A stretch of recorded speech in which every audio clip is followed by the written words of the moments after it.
예, 방금 소개받은 최병일입니다. 제목은 이렇게 되어 있지만 지금 우리 현 시대 화두인 탄소 중립 사회의 에너지 공급망 체계에 관련된 얘기를 액화수소 중심으로 말씀을 드리도록 하겠습니다. 지금 작년에 우리나라가 탄소 중립 시나리오를 발표했습니다. 2050년을 타겟으로 재생에너지 발전 비중이 60에서 70%, 그리고 부족한 에너지는 무탄소 연료여야 되니까요. 수소라는 형태로 외국에서 약 2,700만 톤 정도 수입하는 겁니다. 이 양이 어떤 양이냐면 현재 LNG가 수입되는 양이 대략 한 7천만 톤 정도 되거든요. 우리나라에. 수소가 LNG에 비해서 대략 3배 정도의 발열량을 갖기 때문에 정확히 현재 우리가 수입하는 정도의 LNG를 수소라는 형태로 수입하겠다, 이렇게 보시면 되겠습니다.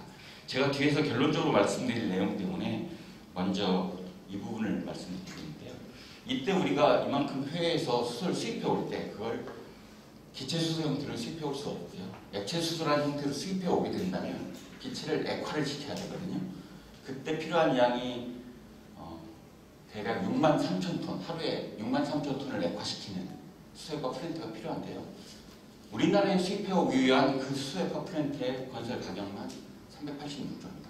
제가 계속 말씀드릴 건 미래 탄소 중립 사회가 우리가 분명히 어렵게 넘어야 되는 화두긴 하지만 우리나라 제조업의 신성장 동력이 될 수 있다는 게 사실은 결론입니다. 탄소 중립 사회 에너지 체계의 공급망을 간단히 보면요. 우리나라 아까 2050년에 신재생 비중을 60에서 70% 가게 된다고 했죠. 그리고 요즘 원자력 발전이 화두긴 한데 이 원자력 발전은 여전히 의문점은 살짝 남아있습니다. 클린에너지 인정할 건지 말 건지에 대해서. 이렇게 만들어진 재생에너지는 사실은 다 그리드가 수용해서 우리나라는 다 일단 전기로 써야 됩니다. 그리고 부족한 나머지 부분은 외국에서 지금처럼 외국에서 에너지를 수입해와야 되죠. 그 수입해오는 한편이 예를 들어서 중국의 재생에너지가 많아서 우리나라에 전력 그리드가 있으면 그냥 전력 형태로 가지고 되는데 지금도 그게 안 되듯이 미래에도 그건 쉽지 않은 일입니다. 그러면 똑같이 현재 원유나 LNG를 수입해 오듯이 외국으로부터 수소 또는 여기 지금 전문가 윤청 교수님 계시지만 암모니아라는 형태로 수소를 가지고 있는 대용량 저장 운송이 가능한 매체로 전기를 바꿔서 우리나라로 수입을 해와야 합니다. 그래서 이렇게 하기 위해서 수소 또는 암모니아를 액화해서 지금 LNG나 원유처럼 선박으로 이송해서 인수기지에서 저장하고 있다가 대부분은 사실은 인수기지 주변의 배관망으로 수소나 암모니아를 이송해서 발전 산업단지 대용량의 소비처에 공급하고요. 이제 도심지 같은 곳에는 탱크놀이라는 형태로 암모니아 등 수소 등 액체 상태로 공급을 하게 되겠습니다. 지금 액체 수소에 관련된 부분 제 세션이니까 수소 액화 플랜트긴 하지만 가장 핵심은 사실 일단은 기체 수소를 액체 수소로 만들고 그걸 저장하는 게 일단 핵심이 되겠습니다. 그리고 그 액체 수소가 사실 모든 수소에 관련된 소비는 기체 수소로 소비가 되는데 액체 수소가 어떻게 기체 수소로 변해서 우리한테 활용이 되는지 하나씩 말씀드리도록 하겠습니다. 여기가 화학공학인데 사실 일반적인 화학 공정이 포함된 플랜트들은 화공 전공하시는 분들이 꽉 잡고 계시죠.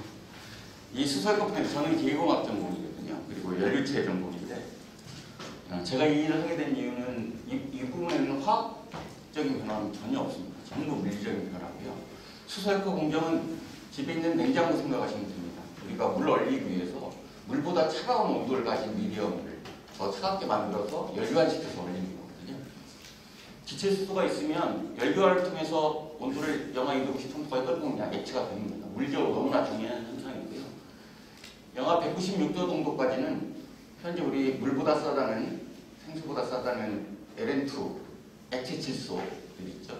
그 기술을 이용해서 196도까지는 떨굴 수 있습니다. 문제는 196에서 253도까지 떨구는 건데 영하 253도보다 더 낮게까지 떨어질 수 있는 물질이 우주에는 수소하고 헬륨밖에 없습니다.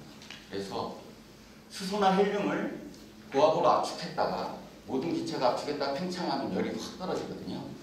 압축했다가 팽창을 시켜서 영하 253도 그 부분까지 만든 겁니다. 수소로 하면 영하 251도 정도까지, 헬륨으로 하면 4켈빈, 영하 267도까지 떨굴 수 있습니다. 그렇게 발생한 차가운 열을 열교환기를 통해서 그냥 수소를 얼리는 게 아니고 이제 액화시키는 거죠. 그래서 공정상으로 너무나 단순한 공정입니다.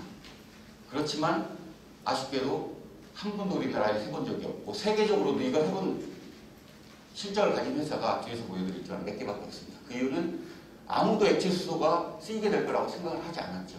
우주 발사 계획을 갖고 있던 몇 나라들만 이 기술을 가지고 있습니다. 그런데 보시면 아시겠지만 기술적으로 어려운 게 별로 없어요.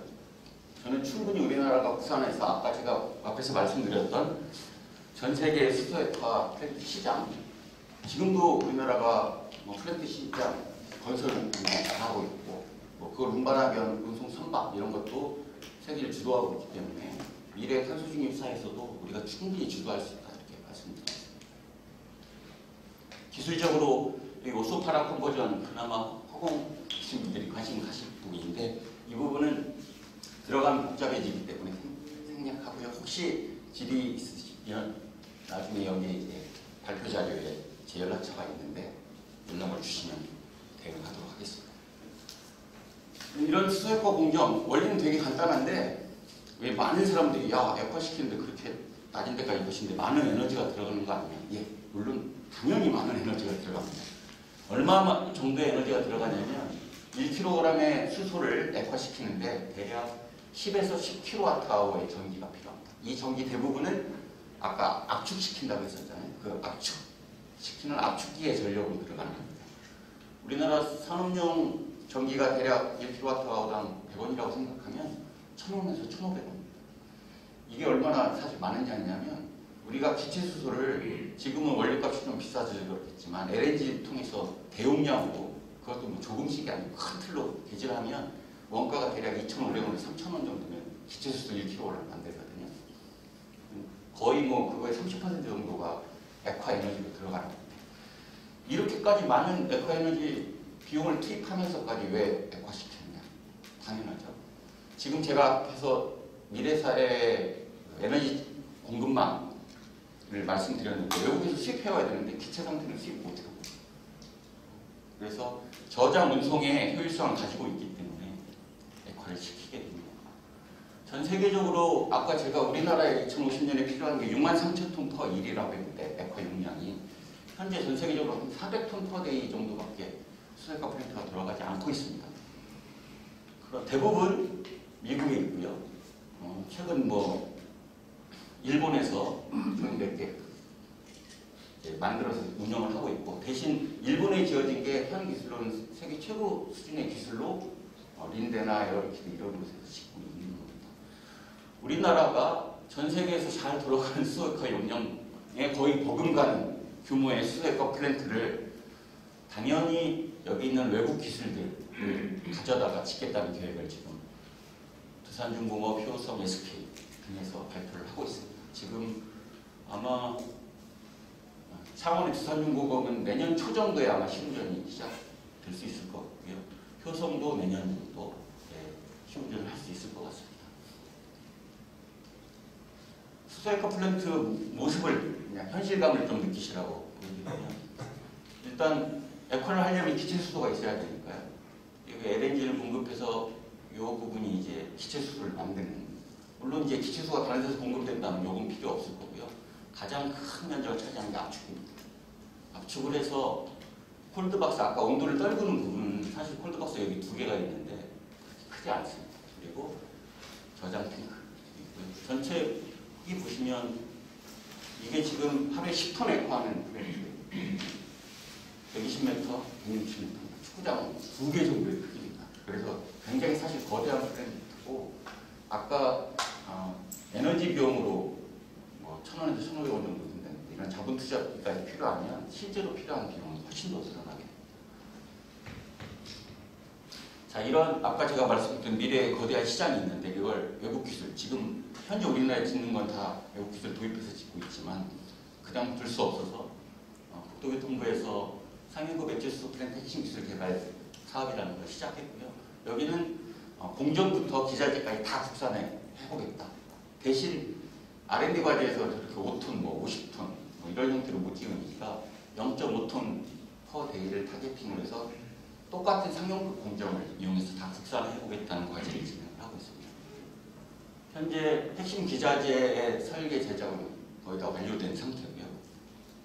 실제 플랜트 공정을 구현하는 해서 구축하는 부분들이 현재 진행이 되고 있는데, 이 부분이 원래는 올해 초에는 사실은 착공돼서 시운전을 했어야 되는데, 이 국내에 아직 액화수소에 관련된 규정, 법규가 없습니다. 그래서 실증 특례라는 걸 통해서 복잡한 과정을 거쳐서 저희들이 착공할 수 있거든요.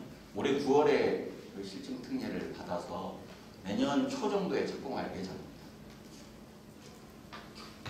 그 다음 이렇게 액체수소가 만들어졌을 때 액체수소를 어디다 쓰지? 액체수소는 일단 기본적으로 저장하고 운송하기 위해서 액체수소를 만든 건데, 가장 먼저 쓰이게 될 곳이 수소 충전소입니다. 현재 수소 충전소는 튜브 트레일러에 한 200바에 300kg 정도의 수소를 싣고 충전소에 가서 그걸 압축해가지고 수소차에 공급을 하게 되는데요.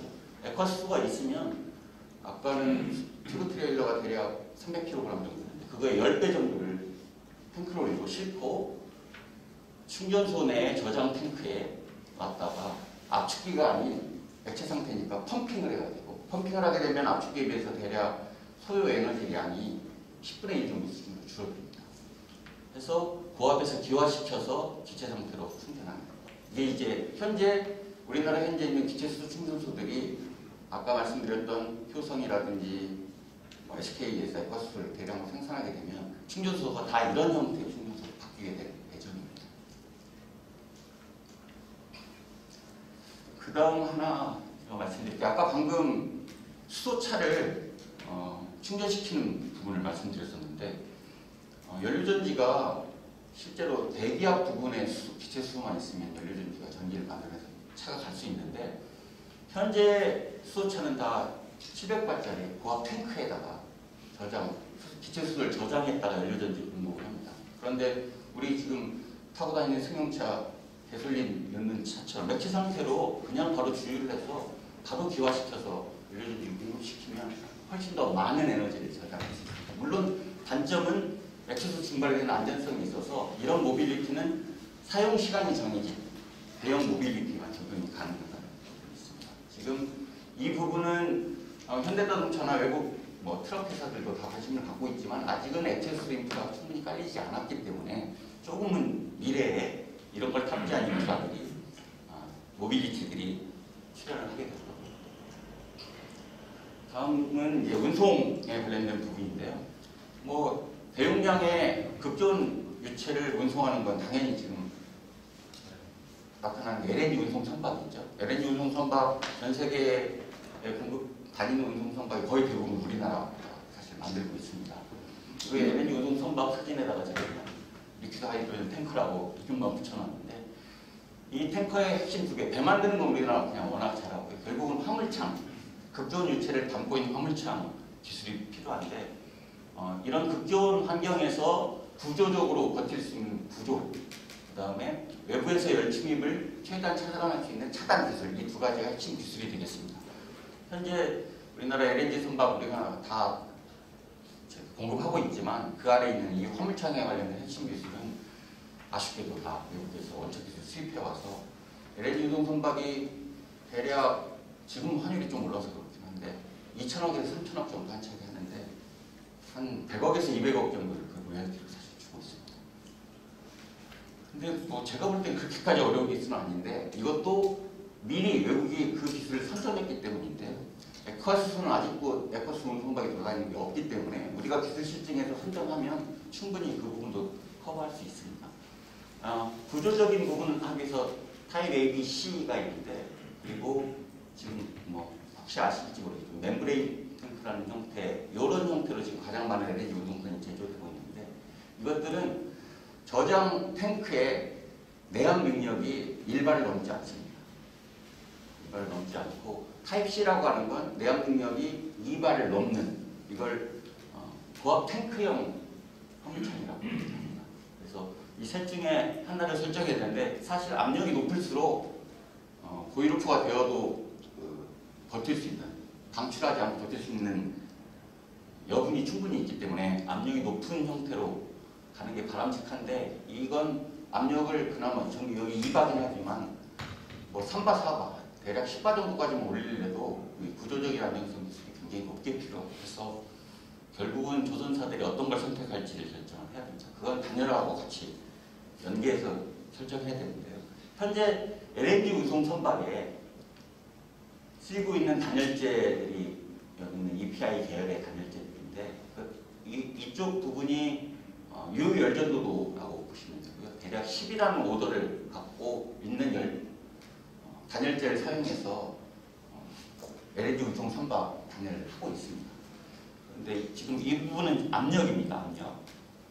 단열재가 포함된 공간의 압력인데 여기가 대기압이고요. 여기가 완전 진공이라고 보시면 됩니다. 진공도를 낮추면 EPI 계열 같은 경우는 우리들이 일반적으로 아는 뭐 폴리우레탄 단열재 이런 것 부분들인데요. 하면 대략 10분의 1 정도로 단열 능력이 좋아집니다. MLI 계열은 진공을 완전히 잡은 다음에 복사일까지 차단한다는 개념인데, 그러면 뭐 거의 현 수준의 100분의 1 수준까지 단열을 시킬 수 있기 때문에 결국은 화물창의 크기, 그 다음에 단열 성능의 요구 조건에 따라서 어떤 단열재를 쓸 건지, 그 다음에 그 안에 진공도를 어느 정도 잡을 건지를 결정해서 화물창 개발이 진행될 예정입니다. 액추소 터미널인데요. 지금 여기 보시면 우리나라가 전 세계에서 LNG 수입량 2번째 나라입니다. 나중에 미래 사회에서도 액체수소나 암모니아 전 세계 수입량 아마 2번째 나라가 될 겁니다. 여기 인수기지 있는데요. 이 인수기지 건설기술 우리나라 충분히 갖고 있고요. 이 인수기지의 핵심은 역시 액체수소 대용량 저장 탱크이기 때문에 우리나라가 현재 중공업, 제조업 기술로 충분히 커버할 수 있는 부분이 되겠습니다. 관련돼서 액체수소 관련 R&D가 수소를 생산하는 R&D는 당연히 수전의 R&D 많이 진행되고 있고, 액화시키는 R&D는 제가 방금 소개했을 때 진행되고 있고요. 운송 선박에 관련돼서는 설계에 관련된 R&D도 진행되고 있고, 수소 가스 연료전지 수소 가스터빈 R&D 당연히 진행되고 있고요. 그다음에 충전소에 액체수소를 적용하기 위한 과제들이 현재 진행되고 있습니다. 그런데 아직까지 국내에 액체수소가 없기 때문에 실제 실증까지 간 것은 하나도 없다고 보시면 되겠습니다. 자, 탄소 중립 사회에 어떻게 우리나라 에너지 공급망 체계가 형성될 건지, 이 그림이 LNG 인수기지, 암모니아 수입함, 그다음에 배용량 에너지를 쓰는 발전소, 그다음에 정유소각단지, 철강단지들을 딱 점 찍어 놓은 겁니다. 집중돼 있죠. 당연히 집중돼 있는 곳에서는 다 현재 LNG 인수기지가 다 있습니다. 미래에도 수소나 암모니아 인수기지가 비슷한 위치에 다시 지어지고요. 대용량 소비처인 발전소나 산업단지에는 배관망으로 다 공급해야 돼요. 뭐 기체수소나 액체수소 형태로 그 대용량 공급을 한다는 건 불가능하고요. 무조건 기화시켜서 배관망을 통해야 되고요. 도심지에는 배관망이 깔려있지 않은 도심지에는 액체수소 형태로 수소가 공급되어서 활용이 될 것입니다. 2장 남았는데요. 지금 이게 사실은 결론입니다. 지금 우리나라 앞으로 우리 미래 세대는 뭐 먹고 살지 걱정이 사실 많아요. 우리가 살아갈 때 발표자나 현재 여기 와 계시는 분들도 우리나라가 가진 충분한 제조 경쟁력으로 여기까지 지금 성장해 왔거든요.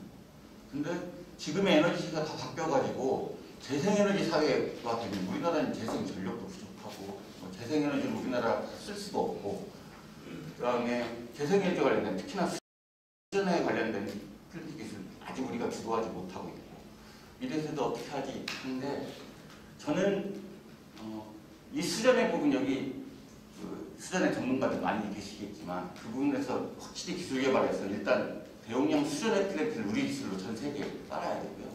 나머지 방금 보여드렸던 저장 운송에 관련된 부분은 충분한 경쟁력을 가지고 있습니다. 우리가 미리 국산화 기술을 한다 보면 터미널도 플랜트도요. 그다음에 모빌리티에 관련돼서 충분히 강점을 갖고 있어서 이러한 탄소 중립 사회에서도 우리가 기술 개발만 국산화 차분히 해나간다. 만들 수 있다 말씀드리겠습니다. 마지막입니다. 2022년에 누리호가 우리 기술로 발사가 되었죠.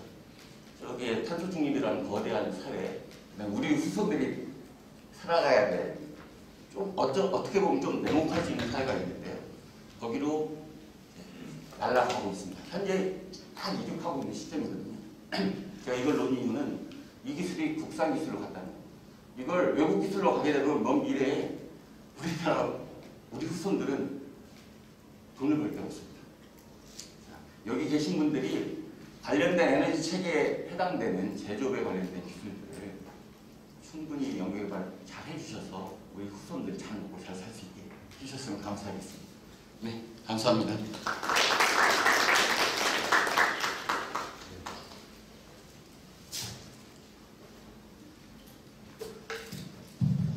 네, 좋은 발표해 주신 최병일 박사님 감사드리고요. 자, 그러면은 질의응답 시간을 갖도록 하겠습니다. 질문 있으신 분은 예. 네, 좋은 발표 감사합니다. 그러면 이제 여전히 그 수소를 액화하는데 아까 전기 가격 때문에 여전히 비싸는데 네. 어떻게 하면 가격을 줄일 수 있는 가능성? 그거 한 가지고요. 그다음에 뭐 선박은 아까 이제 단열을 한다고 하셨는데 만든다 또 저장할 때도 액화수소 저장할 때 과연 열손실 그렇죠. 단열을 잘 할 수 있을까 그런 궁금함이 있는데 과연 뭐 예를 들어 실린더 같은 거 썼을 때 충분히 단열할 수 있는 건지 두 가지. 예. 지금 수소액화 플랜트는 어쩔 수 없이 압축과 팽창 과정을 통해서 온도를 떨궈야 되기 때문에 압축기에 들어가는 에너지가 이제 핵심이 돼서 압축기의 효율은 개선의 여지는 있긴 하지만 뭐 드라마틱하게 2분의 1로 준다거나 효율이 2배가 높아진다거나 불가능합니다. 그래서 이 부분의 비용은 아주 크게 줄일 수는 없습니다. 그런데 비용이 줄어들려고 하면 모든 플랜트, 여기 허웅 계시니까 다 아시겠지만 뭐 10-6로 그러니까 용량이 커지면 비용이 줄어들거든요. 지금 5톤, 우리나라에 짓겠다는 30톤 퍼 데이 이 용량은 미래 탄소 중립 사회에서는 정말 아주 조그마한 용량입니다. 그게 뭐 몇백 톤 이렇게 커지면 비용이 대략 2분의 1 정도 수준까지 식센스 룰로 하면 떨어질 거라고 생각하고 있고요. 비용이 많이 드는 것 같지만 지금 뒤에 여기 윤창 박사님 오늘 암모니아 말씀해 주실 거죠. 암모니아를 기체수소를 가지고 암모니아 공정, 암모니아 합성 공정 만들고 저장 운송해오고 그다음에 그걸 다시 수소로 변환시켜서 이렇게 사용하는 그 체계하고 액화시켜서 다시 증발시켜서 쓰는 체계하고 거의 비용이 뭐 분석하시는 분들 액화수소 하시는 분들 액화수소가 싸다, 암모니아 하시는 분들 암모니아가 싸다고 막 주장하시지만 거의 비슷한 수준입니다. 그래서 대용량 저장 운송을 위해서 어쩔 수 없이 희생해야만 되는 부분이고요. 그 다음에 아까 대용량 화물창에서의 열침유입에 의해서 증발돼서 손실된다. 모든 분들이 다 그렇게 생각합니다. 그건 알겠는데요. 네. 일반 항상 그 선박에만 저장하는 게 아니라 네. 중간 실린더 같은 네. 크기가 그럴 때 담는. 네. 화물창은 크기가 큰 저장 탱크라고 보시면 되고요. 육상 아까 충전소에 있는 곳에서도 그냥 우리 돔 형태든 실린더 형태든 해서 이제 액체수소를 저장하게 되는데 작은 액체수소 저장 탱크, 화물창에 비하면 작은 거죠. 아주 뭐 이만한 것도 작은 겁니다. 화물창에 비하면 이 정도 규모에서는 아까 제가 단열 성능에서 말씀드렸듯이 단열재가 들어가는 공간을 진공호 MLI를 하면 현재 LNG 저장 탱크보다도 사실 열침을 줄일 수 있습니다. 그리고 설사 열침이 생기더라도 거기서 기화돼서 압력을 버텨서 나간 가스를 지금은 안전 때문에 버리지만 탄소중립 사회되고 수소사회 본격화되면 절대 안 버립니다. 주변에 연료는 있을 거니까 연료로 쓸 거고요. 화물창에서 현재 LNG 운송 선박도 LNG 당연히 증발하거든요. 그거 가스터빈에 돌려서 또는 그 배에서 그냥 씁니다. 사실 버리진 않습니다. 그래서 그냥 어느 정도 열심히 빼서 기화되니까 이건 버려야 된다. 손실이라고 생각하지만 절대 손실 아닙니다. 그거 당연히 다 쓰게 되어 있습니다. 네, 시간이 다 됐는데 꼭 뭐 이건 질문하셔야 된다 그런 게 있으면 하나 정도 하고요. 없으면은 시간이 돼서 다음 발표로 넘어가도록 하겠습니다. 네, 혹시 더 질문이 필요하시면 이 발표 자료는 PDF 형태로 학회에서 제공할 수 있도록 제가 승인 동의를 했거든요. 받으셔서 저한테 연락 주시면 답변 드리도록 하겠습니다. 감사합니다. 예, 그럼